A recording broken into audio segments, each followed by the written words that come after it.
What's going on, guys? Kabao here again with another Diablo 4 video, bringing you a Barrage build I've been working on. This Barrage build uses all three imbuements. You'll see some examples here in this video at the start here. We take all three because I'm trying to just strictly use Barrage and benefit from, of course, all three of them. Shadow imbuement mainly being for our AOE, and Frost is kind of saves you from elites, but it also helps with some single target, and Poison, of course, is just straight up single target damage. So we also are taking Shadow Step, of course, just for the unstoppable to get it in and out of things. So far, I've been really liking the build. I've been really liking the amount of AOE you can do, the survivability. If you notice here, I actually ran out of energy, but I was able to just face tank a lot of things. But that's only because I've learned that a couple points that I'll explain here after the start of this video is that we do benefit from things like Siphoning Strike and Close Quarters. I wasn't aware of that until watching a few other people make build guide videos, and I've learned that as a ranged character we can actually benefit from certain things, because Barrage, we're more of a mid-range build. We're not very distant to enemies, that is, if you were ever thinking about trying to do something like that. This build also has a good amount of single target. You'll notice that there is some setting up to it, but it does hit pretty hard once you set it up. You'll notice that I'll do Frost first, or Cold Imbuement first, because we need to chill them, because we're going to benefit from our boots in order to do a little bit extra damage. And you want to get all of your expectant stacks in order to pop your poison and then shoot Barrage off. So we do a pretty hefty amount of single target damage as well, but I'll get into it right now with you, and let's see how you guys like this. So again, we are a combo points build, focusing on generating as much damage as we can from our core skills by getting 3 combo points and using this skill. Our primary skill is going to be, of course, Barrage in this build. And for the 3 points that we're getting from combo points, we're going to do an extra 9,861 to 12,053 damage, but that's of course based on your gear and everything else. But you're getting an extra 9 arrows, and that means more ricochets, that means more AoE. But we'll get started here. So pretty much every build I've been doing, I've found that right now Puncture is probably the best amongst all of them. Basic skills to me aren't really that big of a deal. The only reason we use basic skills in general is to get combo points and energy back. But other than that, I don't really find a use for any of the other ones. But Puncture, as far as I know, has been the fastest attacking basic skill, so I've been using that to gain combo points. So we're going to go into Puncture, into Fundamental Puncture, so we can make enemies vulnerable, of course. And then our bread and butter skill right here, Barrage. Barrage is at 9 points because we're benefiting from 4 extra points for our gear, but we are going to put 5 points in here to start into improved Barrage. So every third cast of Barrage makes all enemies vulnerable, but we're going to be benefiting from an exploit glyph in our Paragon to pretty much just making every enemy vulnerable all the time. So, but I'll explain that to you. So before I was explaining things like this skill, so it says Sturdy, you gain 12% close damage reduction. Now we're always at the mid-range, but we're benefiting from this. But the biggest thing we're benefiting truly from is our Siphoning Strikes. So you heal for 3% of your maximum life whenever you critical strike close enemies. So we are benefiting from this. If you notice in the start of this video, the amount of healing that we are doing opposed to our potion is pretty significant, because in my last build we were not able to sit there and stand in groups. We had to get out as much as possible because we were pretty squishy, so it's pretty helpful. Next thing we're going to come do is take our 1 point into Shadow Step here, and we're going to go into Disciplined Shadow Step just to try to reduce that cooldown, because this is pretty big for us as well.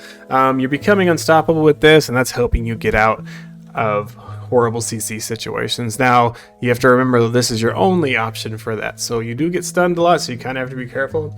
I like to use this in a couple different ways. One, of course, getting out, but the other way I like to use it is whenever you see one of the armor aura minions, I immediately teleport to them and then I kill them off, so it's a little easier for me to get some things off. But moving on, we have 3 points in weapon mastery, kind of a given there to do that increased critical strike damage. We are taking a crossbow in this build. As much as I like the look of a bow, It's just not going to be stronger than a crossbow, and I'll get to why in a little bit here. We're still doing this. I'll show you why, but if you're in my last videos or the last build, we're still taking Dark Shroud. It's not on our bar, but we're still taking it because we are benefiting from it, and I'll explain why once we get to the gear.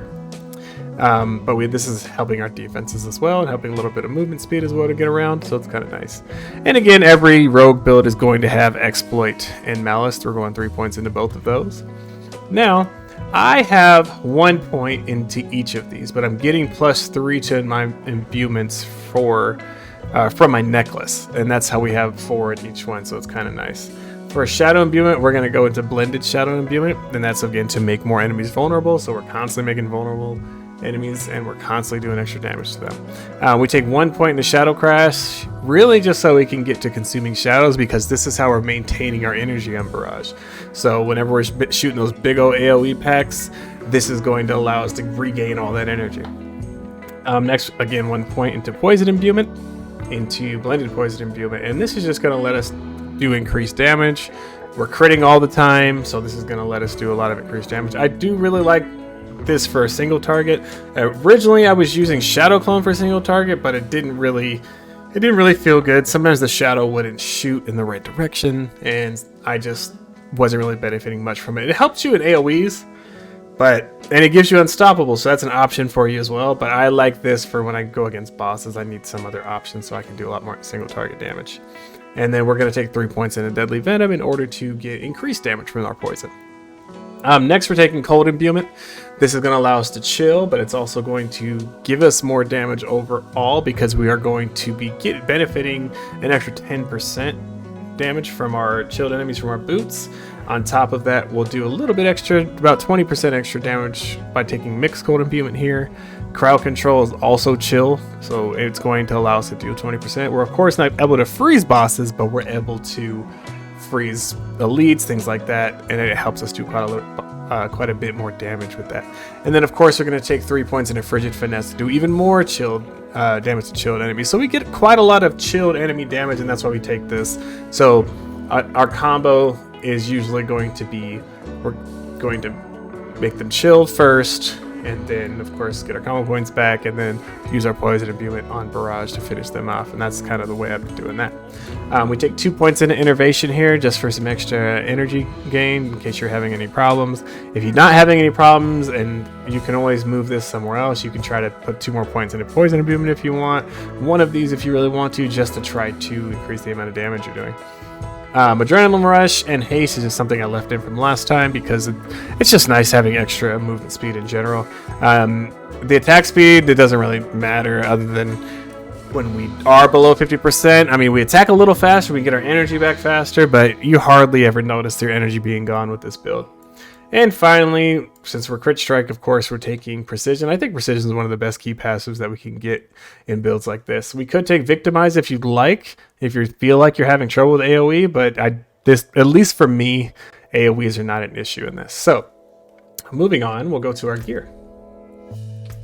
So our gear here, I will just start from the top down, starting with our helmet. So this is the sort of same setup I had last time. I changed a couple things, I've learned a couple more things, but anyway, we'll start here.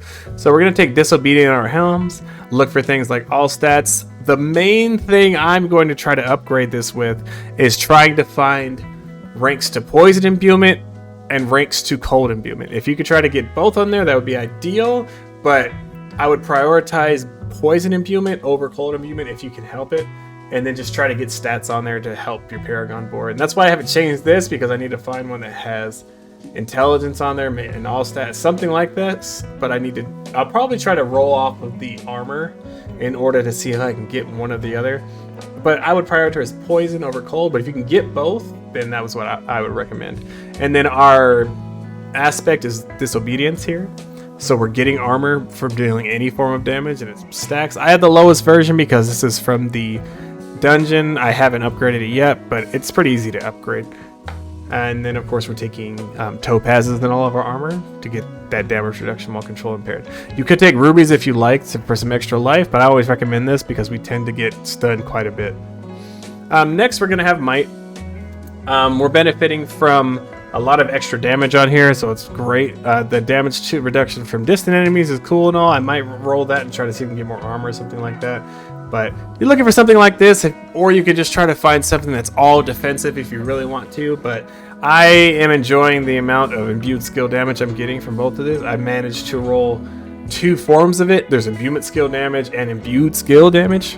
So we're getting 2 forms of it, so it's kind of nice. And then you're going to want to roll might on here for your legendary aspect. So again, your basic skills are going to grant more damage reduction. And this is the lowest one because, again, I haven't upgraded it yet, but you can find them pretty easily. I just haven't been paying attention.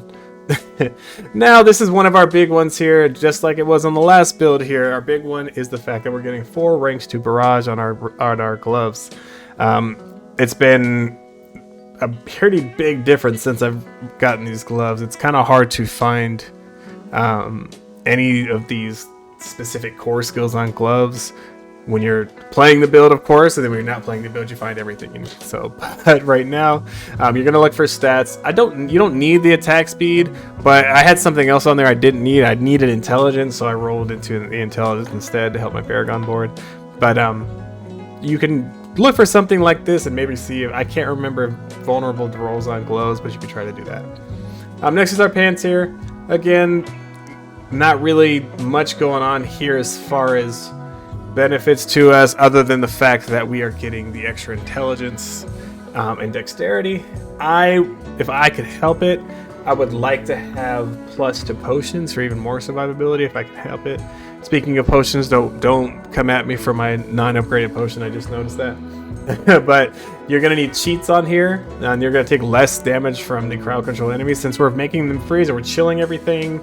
It's going to help you take less damage from groups of enemies when you use it, and it's going to help you take less damage from the boss as well.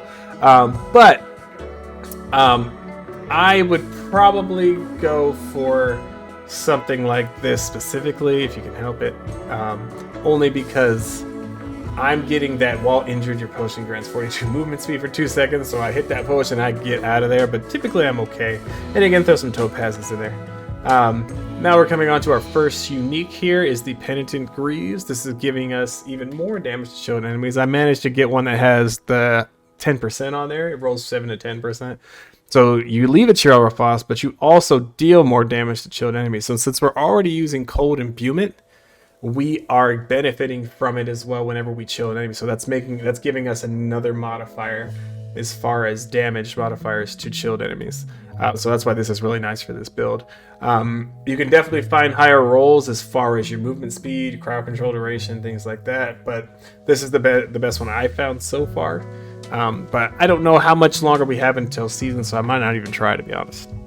Now this has been probably the best in slot thing I can find as far... Oh, I'm sorry, did I not? I already did. Okay, anyway.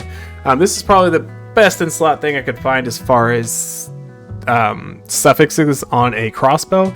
And again, back from the skill tree, the reason we're running a crossbow is because our prefix on this bow is plus 60% vulnerable damage. That vulnerable damage is always going to roll on a crossbow, and since we're stacking vulnerable damage and crit damage, that is what we're looking for on here. So I just happen to get lucky enough to have damage to chilled enemies on here. You want to look for some flat dexterity, because that's just flat damage for you, along with crit strike damage and vulnerable damage. So this has been the best roll I can find so far. The only thing better than this bow for this build specifically is going to be something exactly like this at a higher item power in order to benefit from higher damage numbers. But other than that, I have not found anything to replace this bow. I don't know if I will or not.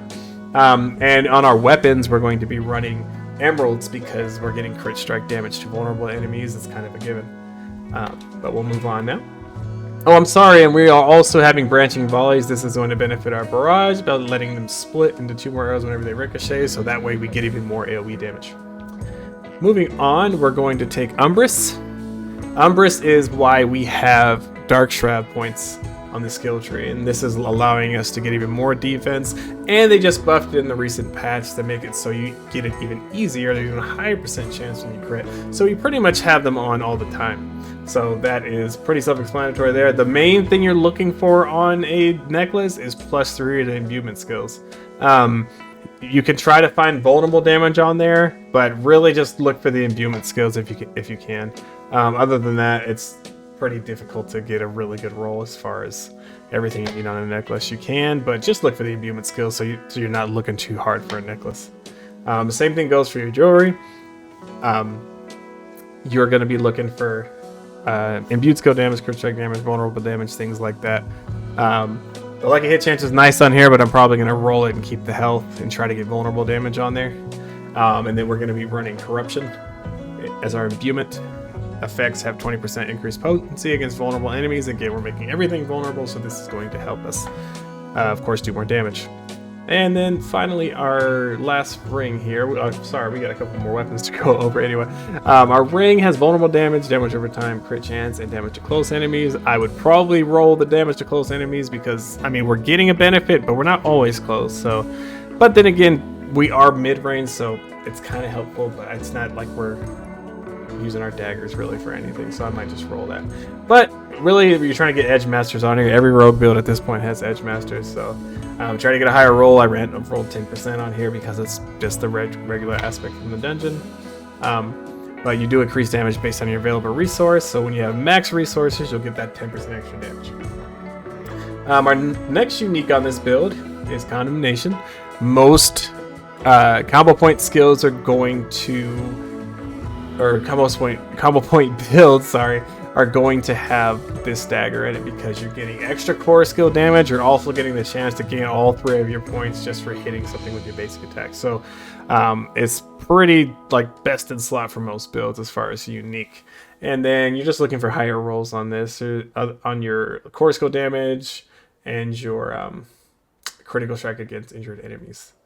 Those are really the only 2 you want to try to have higher rolls in. I have lower rolls in them, but as far as the 2 that you're looking for high rolls on, when you get in this dagger, you're looking for crit strike chance against enemies or injured enemies and core skill damage.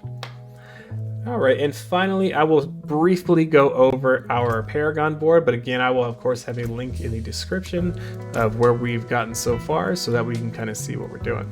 We're going to take the first 2 rare nodes here for some extra armor and extra damage. You're going to come here. The first glyph we're running is Combat. That is going to be helping us restore more of our energy, help with our energy regain if you're ever having any trouble. That's why I'm saying you might not need one of the points in there, but I just like it for the extra stability of our energy. We're taking Lawless for our armor. We're going to take Skillful. Every time I make anything, I'm usually taking this whole darn thing as far as all the nodes, just to benefit from all the rare nodes on the first board. But next we're going to move on here. The next thing we're going for is Lawless. This board is going to be Cunning Stratagem. And we're going to take Exploit here. This is how we're making all of the enemies vulnerable. This is how we're constantly never having to worry about not doing vulnerable damage, because any enemy you hit for those first 3 seconds that you hit them, they're going to be vulnerable. And this can't happen more than 20 seconds, but you have so many other options to make things vulnerable. And on top of that, you are usually doing AOE damage, so every little thing you hit is vulnerable. You'll notice that every time you attack, you just see a ton of vulnerables pop up as you're spamming it to everybody. Next, we're going to come up here. We're going to get core skill damage. Any core skill damage you see, I usually try to get because it's going to benefit us quite a bit. I mean, most core skill damage are the bread and butter of rogues, and you want to try to get it there. We can get it here, and then a little bit more armor on our way to our legendary node. So our non-damage combo point bonuses are increased by 33% when you spend 3 combo points. And then we moved over to the next board here. The next board here is the Eldritch Bounty. And we took this side here to go into imbued skill damage. I need to get a little more strength so I can actually benefit from it a lot more, but we take imbued skill damage. Once we get that extra strength, we will be getting an extra 15%. We're taking the infusion glyph here for even more imbued skill damage, a little bit of extra potion healing for survivability, and then we're moving on. There's more I could take here, but I'm just immediately going to the next board for later. So far where I've gotten here is I went for the damage to elites, but Ranger has been huge for me here. I was running Frigid Finesse. Where are we at here? I have it in here somewhere. Or I'm sorry, Frost Feeder. But it wasn't as strong as I wanted it to be, really. So we ended up putting Ranger in here instead. And now because of all the rare nodes around, each one of them is extra 10 dexterity. We're getting 61% extra skill damage and a little bit of extra reduction of damage because we're using a ranged weapon. And then my plan is to come up here to Havoc, and then I'll probably come either down or to the left. I think I'm just going to go this way just to immediately get to another board and then just kind of be done. I'm just going to try to get a lot of things that are going to give me strength because that's where we're lacking in the most. But yeah, so this is kind of where we're at as far as the Paragon board. Hopefully you guys enjoy this build if you do it. I am level 80, so this is going to be where I'll probably either stop or I'll keep going for a little bit. But you guys just let me know in the comments if you guys are interested in more about this build, if I keep going, or if there's any questions you have, any feedback, anything that you think I might be doing wrong, or anything you think I can improve with the build, you let me know. But hopefully you guys enjoy it. I'll see you guys in the next video. If you can give me a like and subscribe, that really helps me out. I'm enjoying putting these videos and getting the feedback that I do. So I just want to say thank you to everybody that has joined me. But again, I'll see you guys in the next video.